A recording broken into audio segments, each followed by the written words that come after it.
25 দিনে সেলিব্রেশন আজ, কতটা খুশি।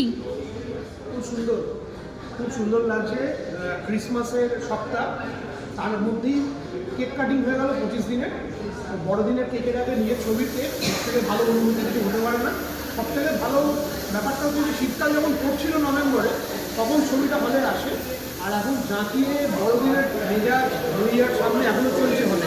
25 দিন ধরে অডিয়েন্সের ভালোবাসা পেয়েছি আমরা। আজকে লেট করে দাঁড়িয়ে 25 দিন সেলিব্রেট করছি। হয়তো অনুভূতিটা আরও বেশি স্পেশাল, সেটা ওই বলবো। আমার মানে আমি যত শুরুর দিকে কাজ করছি এরকম একটা ফেস্টিভ টাইমে মনটা অলরেডি আনন্দে থাকে। সেখানে দাঁড়িয়ে আমার সিনেমা হলে এখনও চলছে। ফার্স্ট কেক এই বছরের, মানে ক্রিসমাসের ফার্স্ট কেক এই বছরের, সেটা আমাদের সিনেমারই 25 দিনের। তো ডেফিনেটলি খুব খুব খুব খুশি। তাহলে এবছর আর স্যান্টা থেকে কিছু পাওয়ার নেই, অলরেডি পেয়ে গেছো গিফট। হ্যাঁ, স্যান্টা থেকে পেয়ে গেছি।